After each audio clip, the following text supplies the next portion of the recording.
to reality football. Guys, we had a couple early games yet we didn't cover. One was kind of mid teams. We had Carolina shutting out the Lions. I think personally the main storyline there is Teddy Bridgewater was out, as is McCaffrey for Carolina. I kind of thought Detroit would be competitive, especially with Stafford playing. Well, of course he has a sore thumb, but kind of surprising. Carolina shutting them out 20-zip. What do you guys think? I personally was shocked. I had Detroit winning this game.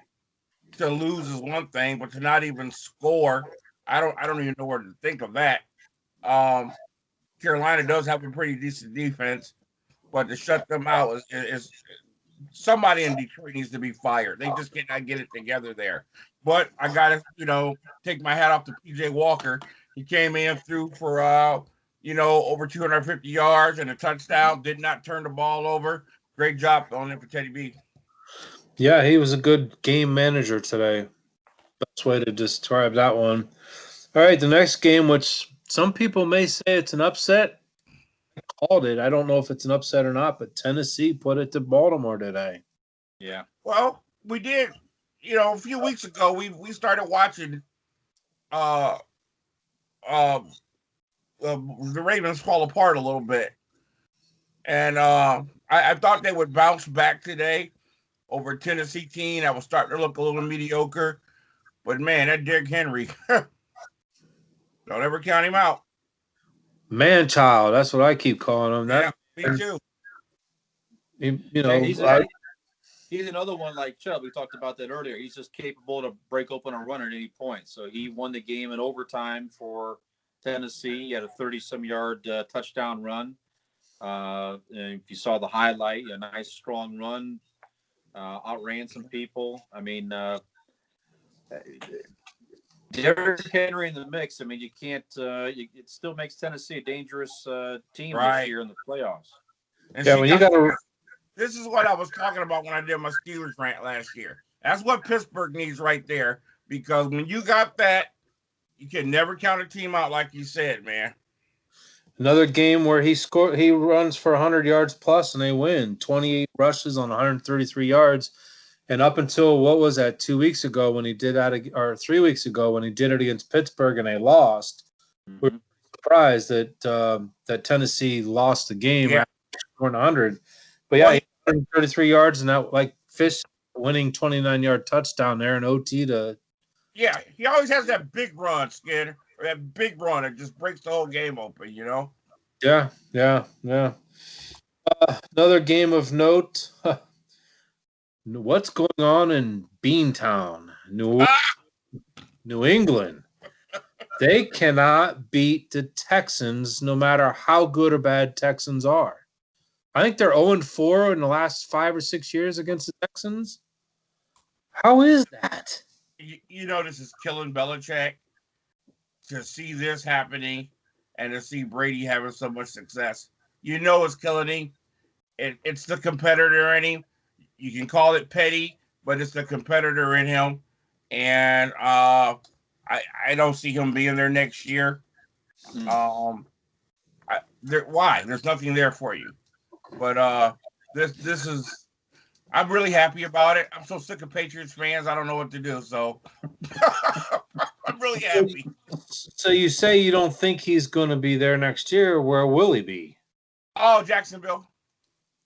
Why not go to Jacksonville, draft Trevor Lawrence, and start all over again? In the sun. You're older now. You got a stud for a quarterback on a rookie contract. I'm sure they'll give him general manager capabilities as well. So he'll not only buy the groceries, so he'll do the cooking.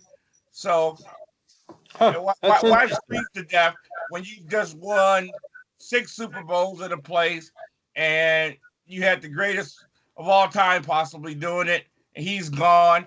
You're too old to keep doing that right now. I don't know. That's just my thoughts. That's interesting. I just couldn't imagine seeing him anywhere else but New England until he retires. Is his contract up, or do you know? I can't remember the deal on that. But he's always got Subway to fall back on, you know. Yeah. His acting with Subway commercials. Okay, enough with that. But little something in Miami happened with that game. Tua went down with an injury. What I think one of you guys were saying off camera. What happened there? Yeah. Well, go ahead, Fish. No, it's just we're getting kind of contradicting headlines here. Yeah. So Keith saw a video and looked like Tua got hurt. I saw a headline that he was benched for performance, and they brought in Fitzpatrick, and they've already said that Tua is going to start again next week. So, I mean, if they pulled in for performance, I mean, I just don't agree with all. You made a decision to go with him. He won you 3 straight games. And young game. I mean, what does that do to young kids' confidence and stuff? Yeah. I don't know. If you pulled him for performance, it's moves like that is why you're the Miami Dolphins. That's all I can say. Yeah, that's going to hurt them if that is the case. I'll be curious to see if he did get hurt or not, because he pulled him for what you saying for performance reasons. That's going to sting for a little while. It might even last the rest of the year. Yeah. We got Chargers and the Jets. Herbert getting another win. Happy for him. He played a team, and they're right in their lane. The Jets are as screwed up as any team as I've seen in a while. But this was a good experience for him. He's obviously in the driver's seat for Rookie of the Year. Yeah. And we'll see. Gotcha. On to Minnesota getting beat by Dallas today. That was a shocker to me, to be truthful. Fish, what do you think? That's your boys there that won that game. Yeah, Zeke had a 100-yard rushing game today. So the statistics wise, they looked better. Andy Dalton had a good statistical game today. I think it was like 22 out of 37, something like that. A couple 100 yards passing. So I mean, that's what you brought him in there for. I mean, good that he came back okay off of concussion protocol. So yeah, that's a bad loss for Minnesota. I mean, they were really getting in the groove there and winning to Dallas and losing. So actually, now at 3, it's so crazy. So 3-7 for Dallas. If they can beat Washington, which won't be easy because Washington played better today, and their defense is pretty tough. They can hit you hard. They're amongst the league leaders in sacks as a team. But they're in the NFC East. Yeah. So if you can beat Washington, or actually whoever wins that game, put it that. So both Washington and Dallas are 3-7. So whoever wins that game on Thanksgiving would have 4 wins and be in first place of that crappy division. So that Thanksgiving game all of a sudden has become more compelling out of nowhere. I tell you what's funny. This has become must-see TV now because it's hysterical. Yeah. I have to agree with you. And the last game before the Sunday night game is we were watching this here off camera is Green Bay lost in overtime to Indianapolis Colts. Well, guys, we talked a while ago, and the question was asked, are the Colts the team to keep an eye on? And that was about 3 weeks ago. So here they are. They beat Green Bay, who I believe we all had in our top 5. And do we need to reevaluate Green Bay, or is this about what we said a few weeks ago? The Colts got something special going on. Now, Rivers wasn't playing for a while. Brissett was in. And to me, Rivers just isn't trustworthy. So thoughts on that, guys? And let's go into our power rankings right now, see how that affected it. Yeah, you want me to start off? Absolutely, bro. All right, I'm gonna go top 5, starting from 5 to 1. I think I had Green Bay maybe number 2 last week, maybe 3, but I've got them after today dropping them down to number 5. I think I said off camera once they lost that game today. I think this may put a chip on their shoulders because they should not have lost this game today. I see maybe even the table for the rest of the season after this. Number 4 might be surprising to all of you out there, but I still have New Orleans in my top 5. I actually have them at number 4, even without Drew Brees, and they got Michael Thomas back. Mm-hmm. They had Taysom Hill, who had a great first game of the season here as a starting quarterback for them. He was a very good game manager. Coach Payton is just one of those top 5 coaches that you really don't talk about much, but he put a game plan around Taysom Hill and his abilities, and they prospered today. Number 3, which I have right now, even though they play tomorrow night, is the LA Rams. I think anybody that's got the defensive line that they have a chance to win every game. Helps that they got a pretty good offense too, but with that defense, you can't overlook them. Mm-hmm. 2, I have as the Pittsburgh Steelers. Yes, they're 10-0. They're the only undefeated team in the league. There are still question marks, and even after they finally ran 80 yards today, I think against Jacksonville, there's still a question mark with the running game. In the AFC North, rather, they still got to play Baltimore again. They got to play Cleveland again. They got to play at home for a few more games with the weather that's been going through the Northeast part of the country. If they don't find a running game, I don't know how they survive the playoffs, truthfully. Number 1, because they are the reigning champions and they are still figuring out a way to win every game, is I got KC as number 1. Until they get bumped, I think they're the team to beat. Very interesting. Very interesting. Wow, you really dropped Green Bay down there. I did. So you don't give a lot of the Colts a lot of credit. You don't think much of the Colts. No, I don't say that. I think I said off camera that they are a top 10 team. I just don't know if I'm sold on them yet. Okay. They got Rivers at quarterback. He's so inconsistent. I just don't know how they're going to go. Rest of the season they could play well, and then all of a sudden in the playoffs, which Rivers are we going to get? Right. I thought the interesting one on the entire list was the Rams. Yeah. What do you think, Fish? I'm pretty close to Skinner, actually. Really? Yeah. My 5th, and you can't see my list right now, but I had Seattle cross Tampa Bay, Seattle crisscross Tampa Bay. I was going back and forth between Seattle and Tampa Bay. Right. Again, just because Tampa Bay hasn't played yet this week, as we know, They play tomorrow in a pretty good game against the Rams, actually. So, to me, whoever wins that game might move into my top 5 between those two teams. But I got Seattle right now. Just Russell Wilson. When he plays up to par. Seattle obviously just makes Seattle a whole different team. I also have New Orleans number 4, Skinner. So, they're 8-2, top seed in the NFC. Like you say, Peyton Manning, Sean Payton as the coach. Great game plan today, and the defense is tough. They're top 5 in yards allowed. New Orleans still tough.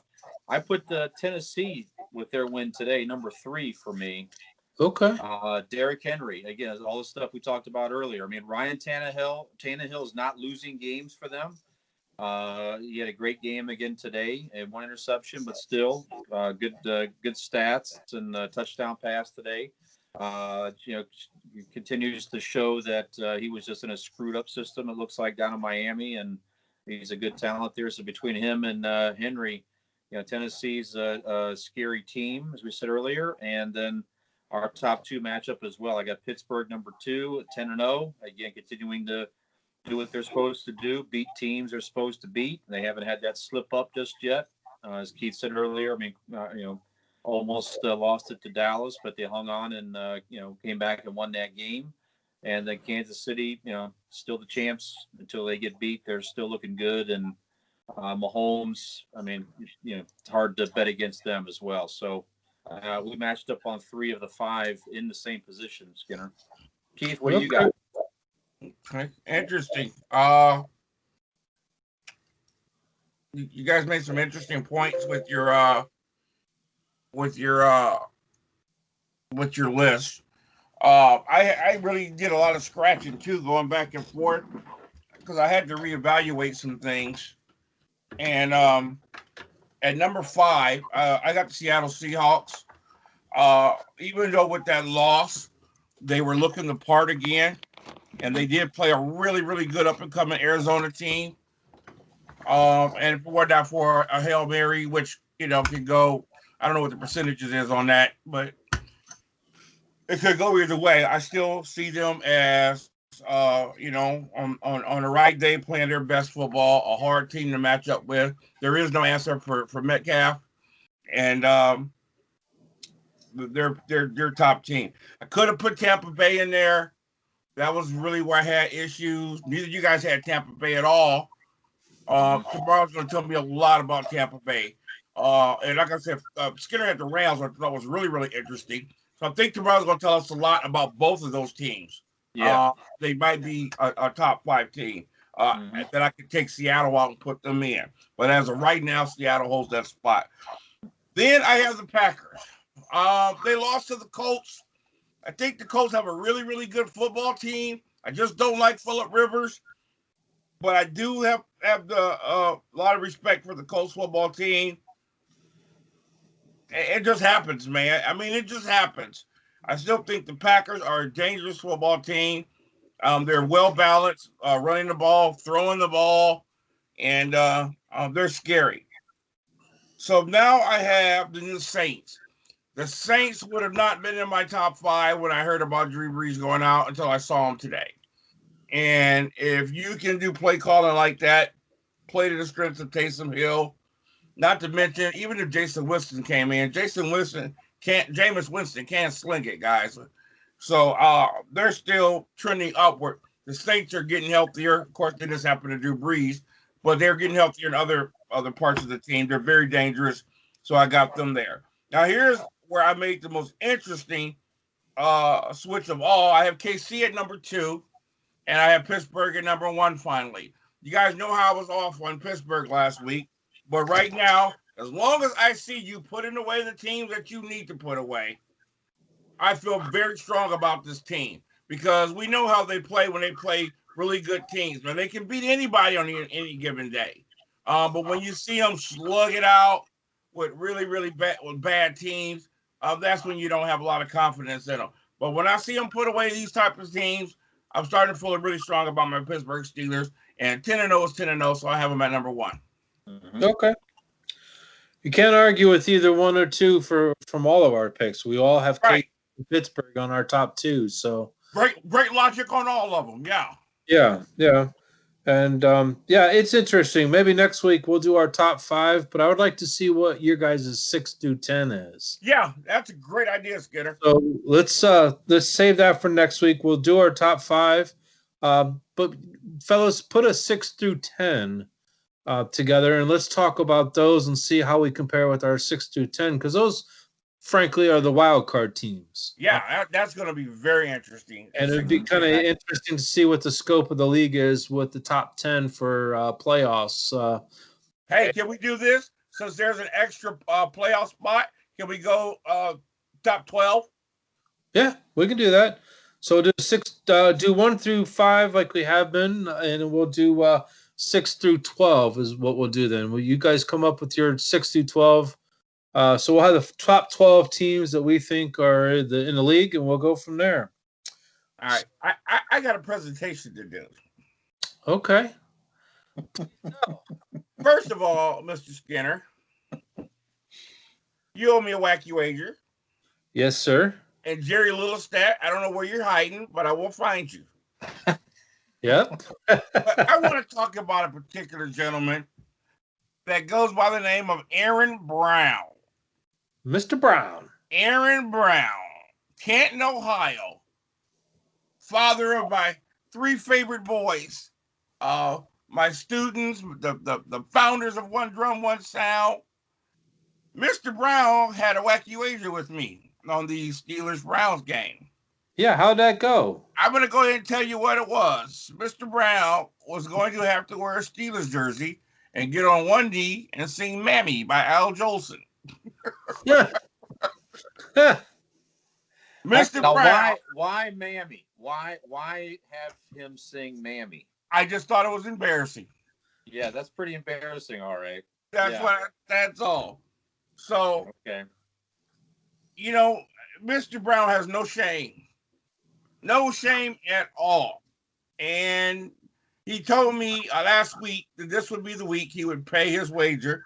And when he got home, he called me into the kitchen and showed me one of my most favorite pictures of all time, the iconic Ali standing over listed, framed, big, beautiful. My eyes lit up, and he was waiting for my eyes to light up. And then he said, like it, it's yours if I don't have to pay my wacky wager. Let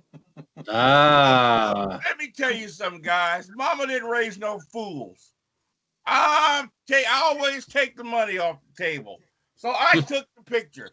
But I want to shame Aaron Brown on our show for our 5 of our viewers to know you are pathetic. You are pathetic. You have no shame. You are awful. You are the worst. What kind of example are you setting for your children? Don't ever bet with me again because you cannot stand what the Cleveland Browns do to you. I'm done. That's pretty good there. Mr. Brown, the picture is fantastic, but you have been shamed. Shamed. Right here on Reality Football. So, all right, fellas. Well, here's one of our segments that we always love to do, and that is, before we do that, is let's ask Mr. Fisher how to reach us for a segment. Dude, you tripping? Email the show, et cetera, et cetera, et cetera. Yeah, you can email us at realityfootball1@gmail.com. You can also post to our page at Reality Football on Facebook. You can look for our hashtag Reality Football 1 on Facebook or YouTube to check out our videos. We're also out there on TikTok at Reality Football and Instagram and Twitter.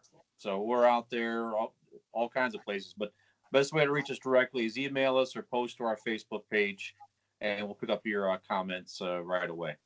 And before we start this segment, Mr. Porter, how do they find us on the audio side? Through podcasting, through Apple iPod, or through Spotify? But Monday nights at 7 p.m., where can they find us? Well, you can find us at WMBU.org. That is the radio version of our show. We want to thank Gustavus Dominic. We finally got that part of our production together, in large part to Junior, Mikey Skinner. And we're really excited about that. Now, it's 7 p.m. Eastern, and it's also RadioFreeNetwork.com. So please listen in and enjoy. Okay. Well, here's where a segment that we like to call Dude. You tripping. You tripping. Dude, tripping. Yeah. Not as easy virtually to get that timing down. Yeah. It is a little difficult compared to when we're in the studio, but so I have three. We have 3 of them today. First, writes, the NFC title goes through New Orleans this year. That's pretty bold to say after Mr. Drew Brees going down, but what do you think there, Porter? You know, the timing of this Dude You're Tripping is impeccable because the Buccaneers can only get a wild card, because of the beating that they've taken by New Orleans. So Yeah. that's the best they can do this year. So it's not going through them. And we just saw the Packers lose to the Colts.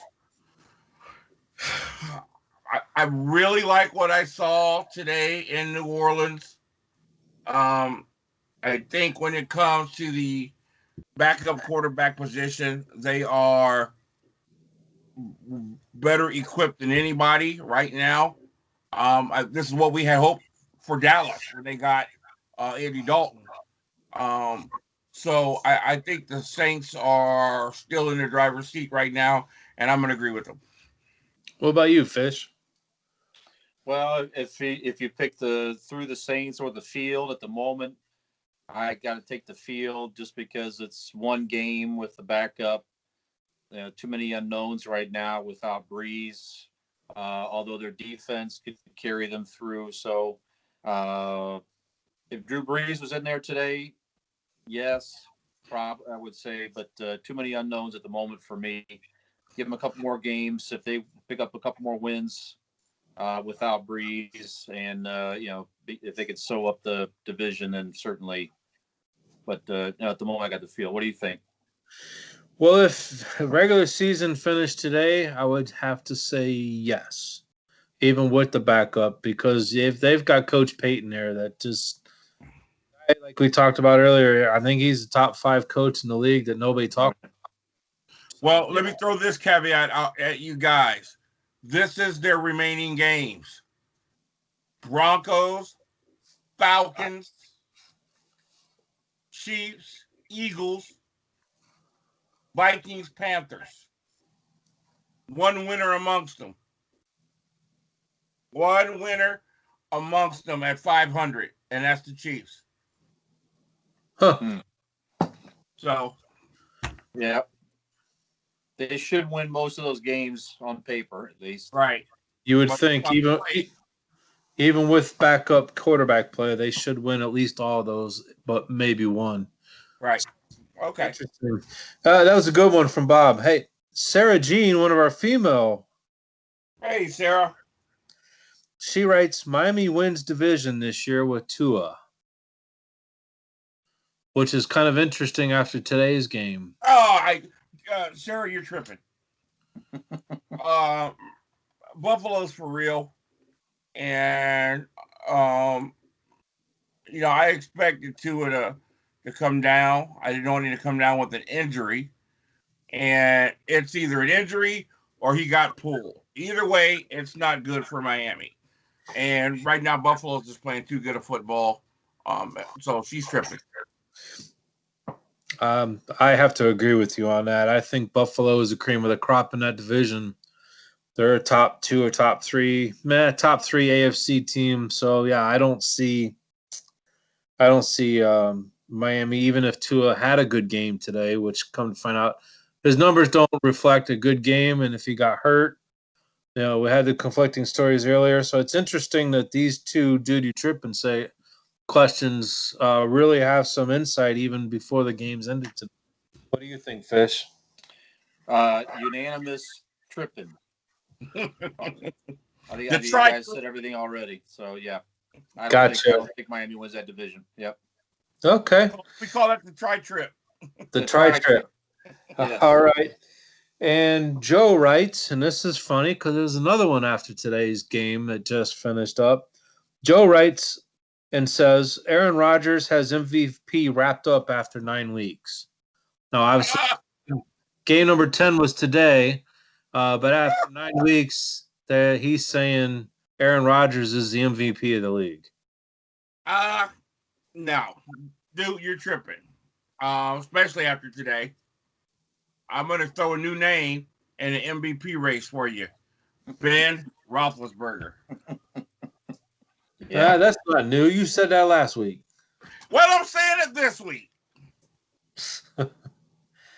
I think before today, I would have to say yes. And I don't know what his numbers were. A loss is a loss, no matter who it is you play. I don't know what his numbers were today, but I'm not sure. I think you have to say he's tripping too. Yeah, I Yeah. mean, go ahead, Fish. No, I agree with you. Yeah, it's. I mean, MVP in the sense of would Green Bay possibly have been 7-2 coming into this game without him? No. But that's a bad loss today. So yeah, I think right now you're tripping. So that's all we have for Duty Tripping. But I got one little caveat to talk about too before we come up with. We got one more segment here that I need to bring up. I was listening to local radio this morning, and they were talking about Mr. Myles Garrett, who let's hope that this illness that he has, which I believe is COVID-19, that he has a speedy recovery. But there's talk about him actually being in the conversation for MVP for this year. What do you Defensive think about MVP? that? I think they were talking overall MVP, which I don't think That'll never happen. has never been from a defense standpoint. But they made a compelling argument that up until today, the 6 wins that the Cleveland Browns had, he had a game-changing play in 6 games. Yeah. I think that's just this is a non-starter here.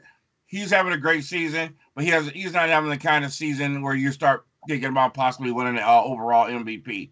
He's not close to breaking a sack record or anything like that.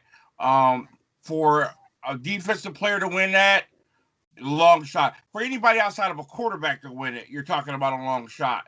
But a defensive player ain't gonna happen. Yeah, I have to agree with you. I thought it was interesting. Broken. I thought it was interesting. What do you think, Fish? Now, we talked about that last week too. I mean, without him, Cleveland would not be where they are. No question about it.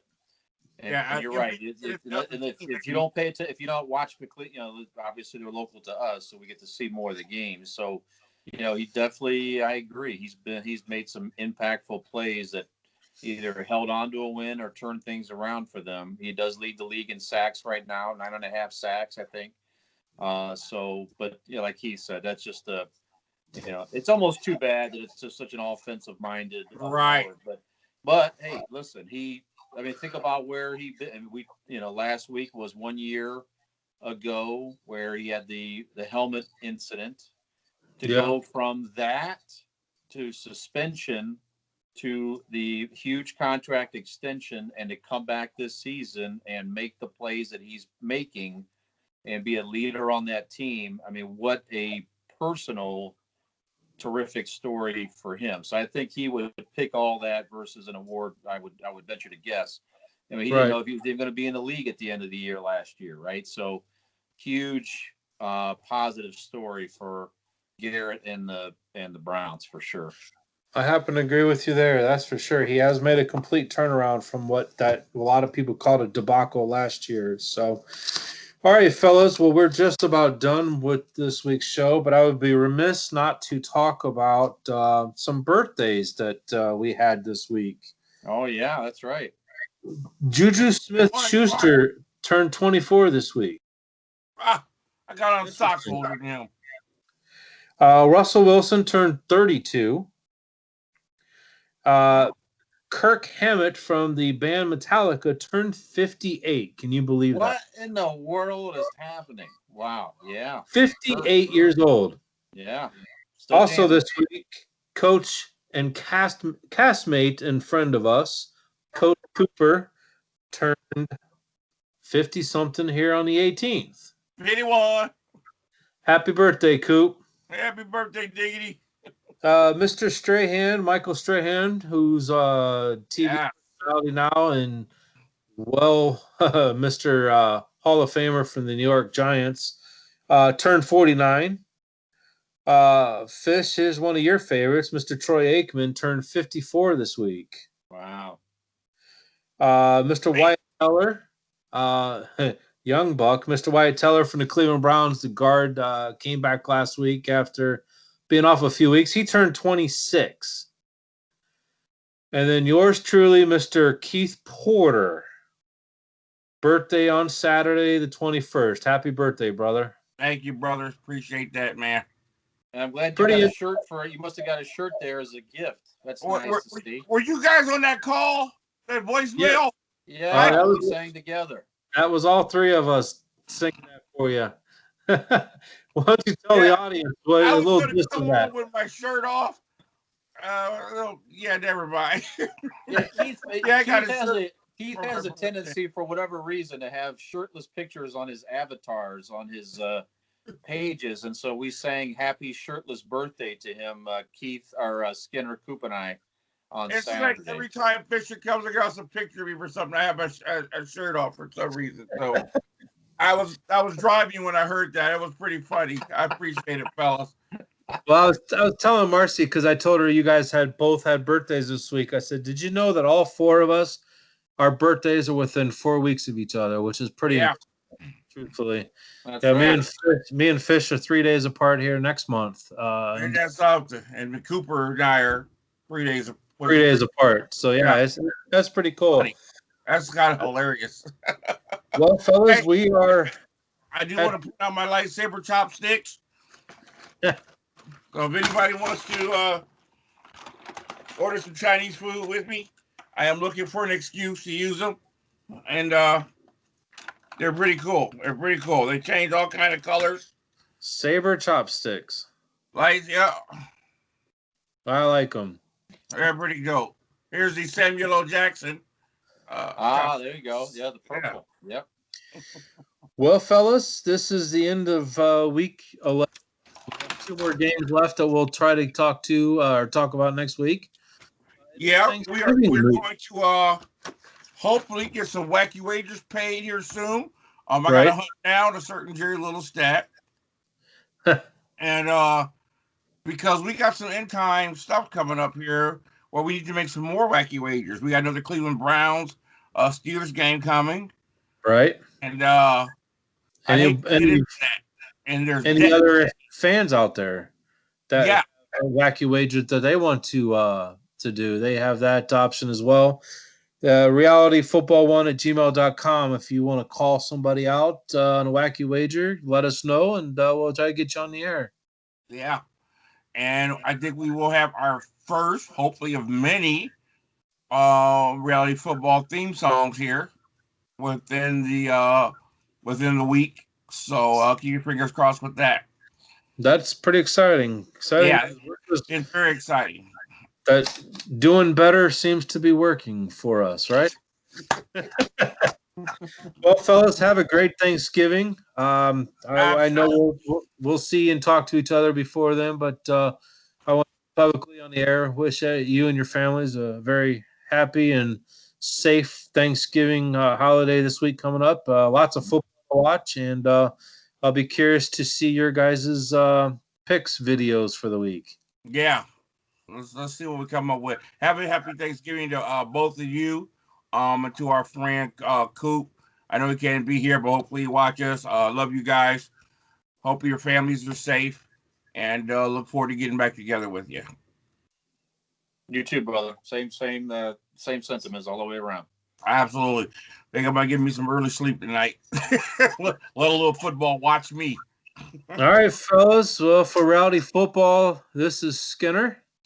I'm Porterhouse. Fish. Happy Thanksgiving to all, and we'll see you next week. And to all, good night.